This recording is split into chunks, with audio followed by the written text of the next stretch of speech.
It's another Manly Monday, and yes, I am going to be talking about the changes, in my opinion, to the character of Joel from The Last of Us game to The Last of Us HBO TV series.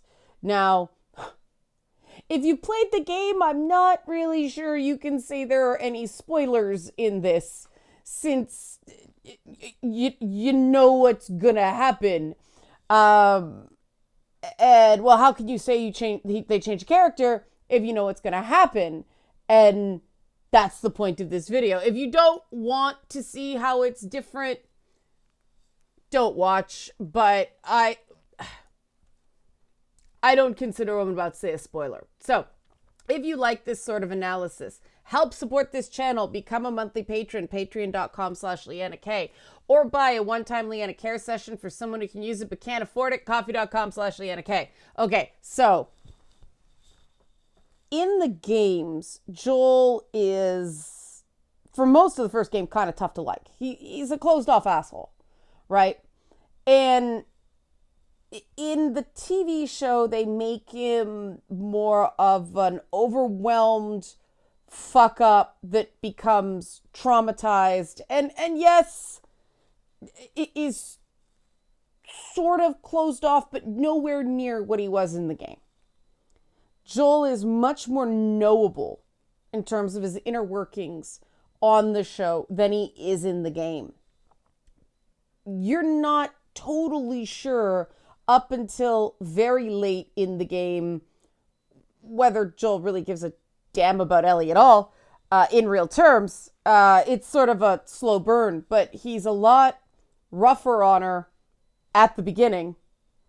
And the decision he makes at the end of the game is much more open for debate, in my opinion, than in the show.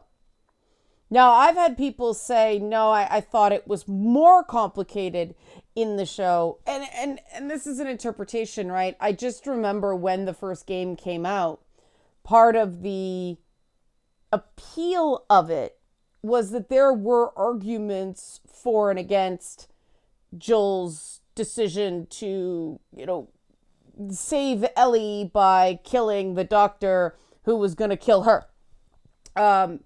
And I took it as sort of not necessarily sort of morally gray, but emotionally completely understandable decision, because Joel was a survivor.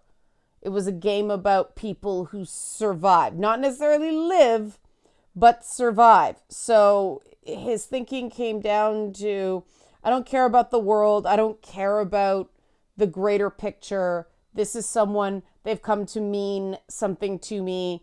They're worth more to me alive than dead. Therefore, they alive. And in the show, it's a lot more, and yes, there was that bookending of him carrying his daughter at the beginning of the game and then him carrying Ellie at the end of the game.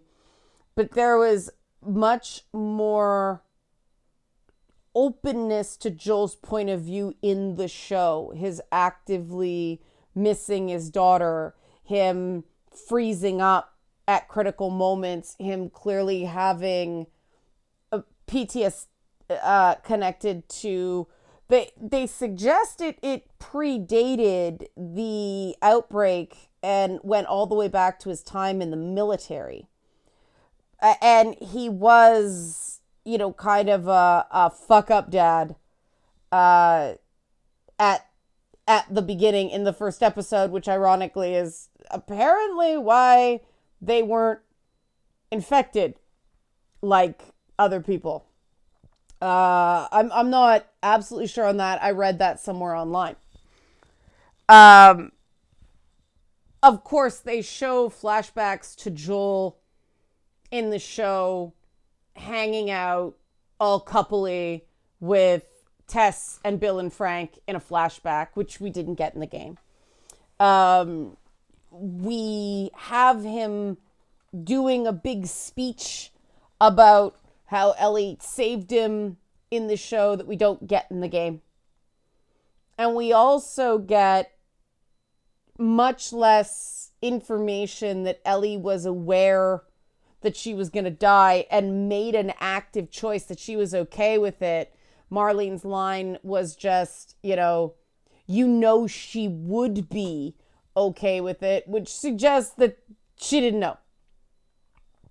That to me makes the Joel's choice much simpler, because I remember thinking in the game, well, it's not just they made a choice for her, he went against her, actively against her wishes, and then lied about it. That was my interpretation from the game. That was not at all my interpretation from the show. And in the game, it was like, okay, she's traumatized.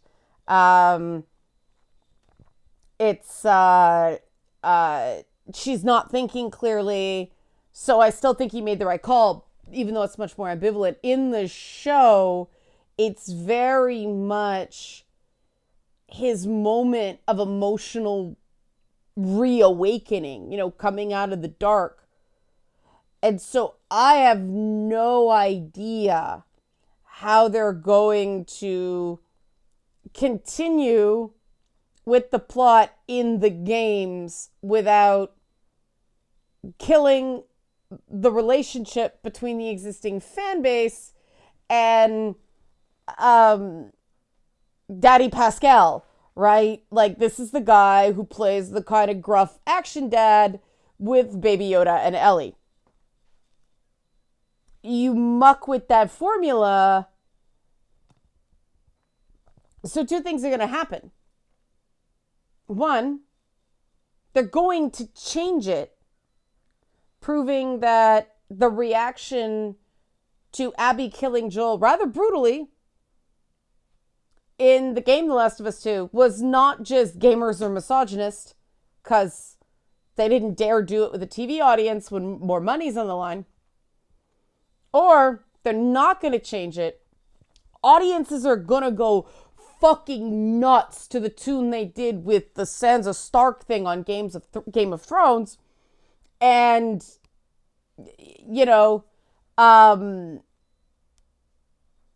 that's going to show gamers weren't just women hating shitlords. Either way, I do not see the very devoted audience who, is openly, I'm not crying, you're crying, every week after this show, being okay with you disrupting the core relationship that they're invested in. There are no other relationships to get invested in. There's not even a ton of mushroom zombies to get invested in the show. The only thing that was really top notch on this show was the acting, though I will say the completely different Bill and Frank episode was legitimately emotionally impactful. And I don't think, unlike most episode 3 of premium cable and streaming series, what was that on The Mandalorian? Anyway, I digress. But it actually showed how the world broke down and how the world changed and evolved and de-evolved, based on Bill and Frank's evolving relationship. You saw things decaying. You saw them adding to the compound. It really, in a very cool and subtle way, showed, something like 13 years or something like that? More. Yeah, more. It would have been more, 20 some odd years, because Ellie wasn't born when that happened. And, I mean, the show is definitely aiming for a more, I'll say, California emotionality. Joel's definitely more in touch with these feelings. Now, does that make Joel a better character? No. It does make him a more traditionally likable character. And I mean, that may partially just be because it's Pedro Pascal, and he's an actor and he's very charming. Um, but it was also little tiny changes in the writing all along. You know, something as simple as the shift after Sam and Henry die went very, very differently in the show than it did the game, because Ellie wanted to talk about it and Joel wouldn't. It didn't happen that way on the show. He didn't reject emotion the same way. The other thing I'm having trouble doing an apples to apples comparison here is just the feeling of time and distance is so different in the show than the game, and that is partially because it was shot in Alberta and then Canmore, BC, and Boston was supposed to be Edmonton, and Edmonton looks nothing like Boston. And so I guess because like, okay, they're going from Edmonton along the highway to a road in Calgary. That's only 3 hours. Maybe that's my brain doing it. And yes, in the show, they go from Boston to Wyoming to, I forget, wherever the fucking giraffe was. But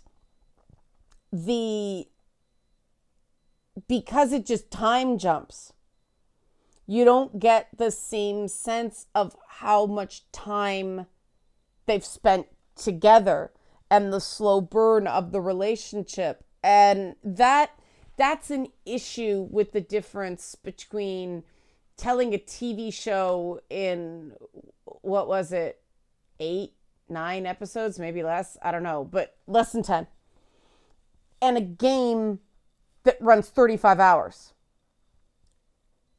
And it, to me, kind of showed how important the gameplay sections were to making that game work, though I'm not sure the original game was as good as I thought it was at first. Because I was so swept up in the performances and the characters. I mean, the story was fairly generic monster fare. I waited until the Sam and Henry episode was out and asked somebody about it before I started to watch the show, because that bothered me in the game. It bothered me more on the show because they made Sam deaf, as well, the actor's deaf. And I think that's, you know, instead of he doesn't talk because he's traumatized, he uses ALS because he's deaf. And so you sacrifice a little deaf black boy and his brother using a gun to advance the plot of, I mean, Pedro Pascal's Latino, but he's kind of passing Latino, and then, you know, a white girl. And that bothered me more and more as the body count upped in the second game. But at least in the first game, they don't know Sam's been infected. In the show, Ellie does, and she just doesn't do anything about it. And, you know, the horror of this older brother having to, I mean, okay, he was infected, but having to shoot the body of his younger brother, and then, you know, he dies by suicide. I don't know. I expected it to be shocking in a zombie game. The fact that there are so fewer zombies in that show, it just seemed even more gratuitous to me. Also, they weren't around for as long, right?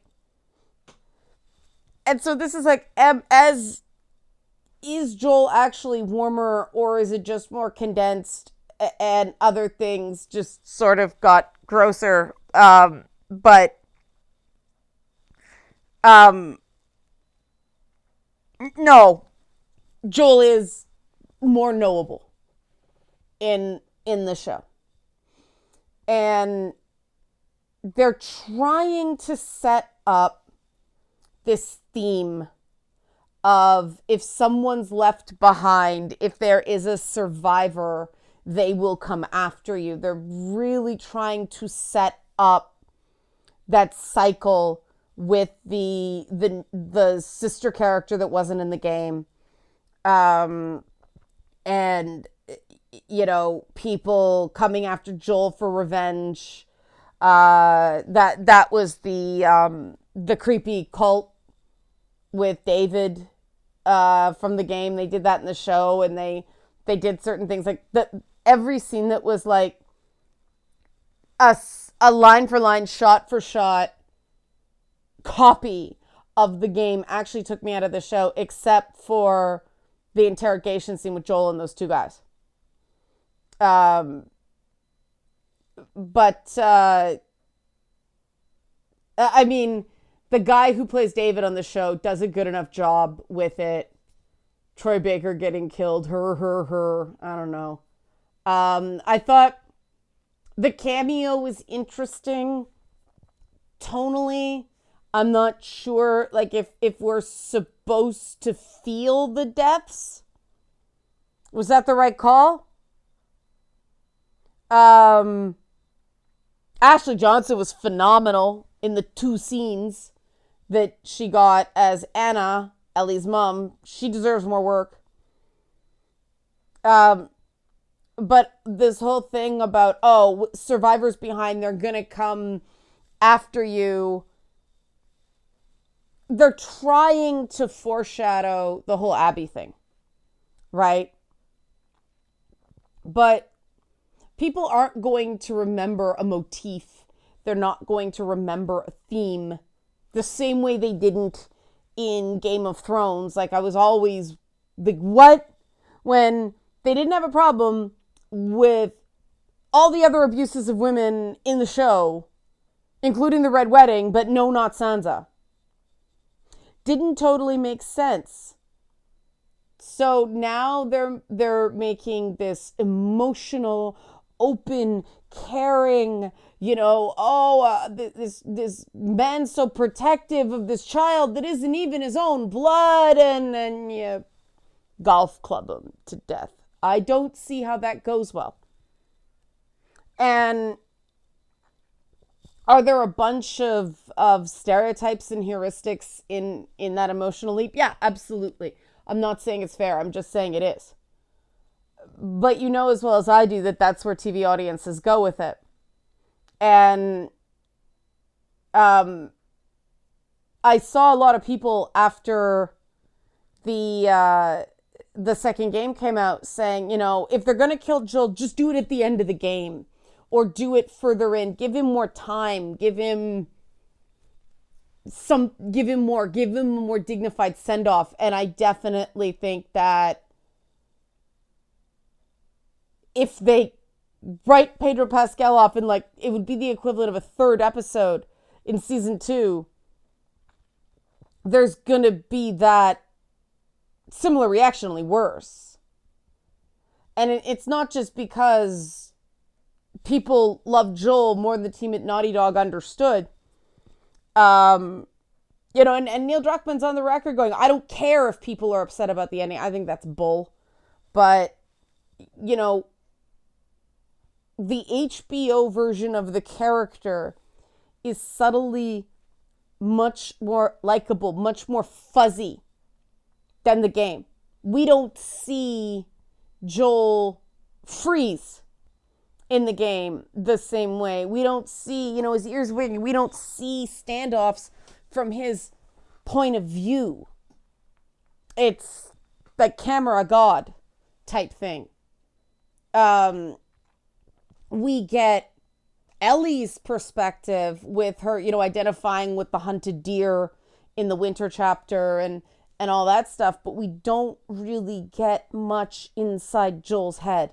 We do in the show, which is going to make the loss that much worse. And, never ever underestimate the pull of an adoptive father figure who shows emotions.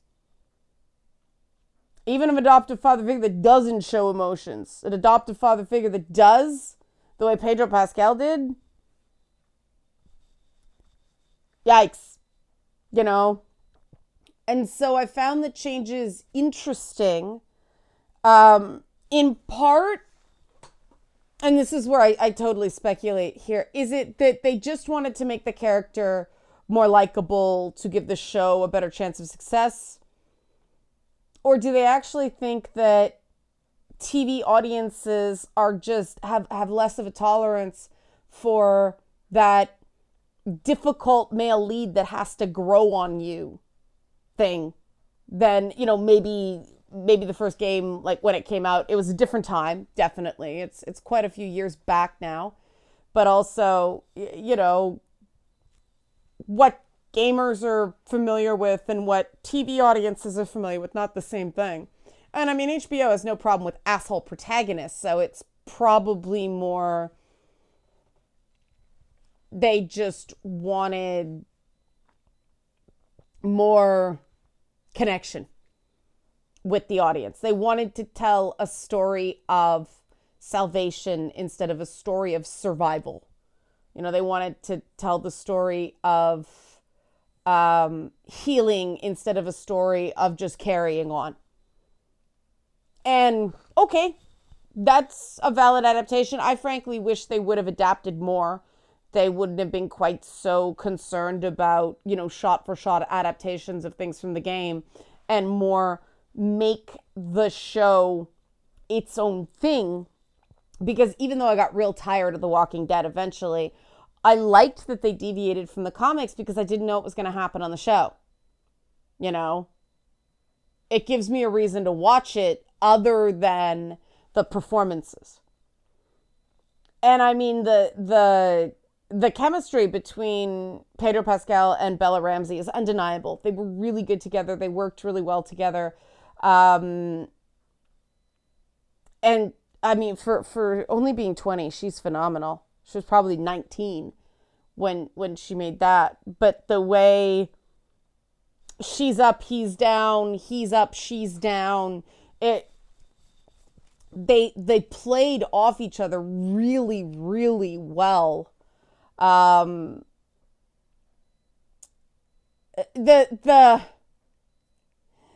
Joel's injury bit, I guess it would have been too hard to simulate that rebarring. But I don't know. That one felt kind of flat for me because he just gets stabbed with like a bottle on the show and ends up with this. I guess, okay, it's less likely he'll die, but I don't know. It just didn't have that when he falls on the rebar is just such a moment in the game, and it felt like a letdown on the show. But okay, like I said, probably for and the science is all over the place on the show. And I mean, okay, the whole thing about cordyceps affecting humans is highly unlikely. That's my way of saying, probably not. To begin with, because ants just have much less complicated brains than humans do. And I get from a presentation perspective why they got rid of spore infections. But the fact that it's now just a bite and the science of the infection is all over the place. The really strange way they sexualized Tess's death in a way they didn't in the game. That was weird. The more it is something that in the game I'm like, okay, this is an interesting new take on zombies. The show, it was like, this is trying to be too clever and do too many things and explain too much. And if you want me to just be invested in the characters and their relationship, don't give me a bunch of bullshit science that's gonna throw me out. Because the idea that killing an immune person right away on a long shot without seeing if you could extract an antibody from her blood before you took the thing out of her head. I mean, that made no sense to me in the game. It made less sense to me watching it in the show. And is that just me going, I'm willing to forgive more in a game than in the show? Maybe. Right? Because you got less time when you're fighting zombies to think about that kind of stuff. It's like, all right, you're giving me an excuse for gameplay. And that was something I really found lacking in the show compared to the game. The action sequences, the physicality of Joel in the game was lost in the show. And maybe that's part of the reason he felt cuddlier to me. That the way he sort of moved, the stealth sequences, all those little details in, the high-end graphics that Naughty Dog is known for, that I think gave us a relationship to him and how he solved problems that the show just couldn't do, because it cut the vast majority of combat from the whole thing. There were no cordyceps. Definitely there was one clicking sound in the second last episode. There were none in the last episode. I don't remember if there were any in the third last episode. But there were very few mushroom zombies in the zombie apocalypse. And I think that might be because the makeup looked very not good. It looked rubbery and fake. And do I care? Not really. It was noticeable. They obviously put a lot of money into practical sets. And did I need that? No. Did I need exact replications of video game levels? No. I want them to take the basic concept and tell the best story they can on TV instead of trying to get the most number of cutscenes lifted whole cloth from the game. And the reason I'm bringing this up is to go back to what Bella Ramsey and Pedro Pascal did with those performances, because the worst parts are when they were trying to flat out copy, like the dialogue line for line, beat for beat, because then they couldn't make it their own. When they were making it their own and adding the little quirks and really being in the scene, it really worked. And I think that human element, the performances, were what made us really love the game. Because let's face it, the stealth combat was janky in places, and then it became a straight up, go in loud action shooter by the end. Nothing terribly special, nothing terribly amazing in terms of gameplay. It was this shiny little character that was Ellie and the relationship with Joel. Both Joel and Ellie are shiny in the TV version. We get a lot more with him. And I don't know if that seems like we got less with her or just it balances out. But, she's a lot less likable on the show. That doesn't mean she's not likable. She's just got a harder edge. So there's further for her to go. There's less far for her to go in the show. I just think there's gonna be an uproar if they stay the course. And then things get very interesting. I'm really hoping they don't stay the course. I'm hoping they pull a Walking Dead and go, we're going to tell a new story with these characters, because there's no more story after the second game. So if they want to go 5 seasons, they're going to have to make more up as is. But I'm curious what you guys think and how this sort of ties into how video games depict the masculine experience versus TV, so on and so forth. I'm looking forward to your comments. Help support this channel. Become a monthly patron, patreon.com/Leanna K, or buy a one-time Leanna Care session for someone who can use it but can't afford it. Ko-fi.com/Leanna K. Thanks for watching Manly Mondays.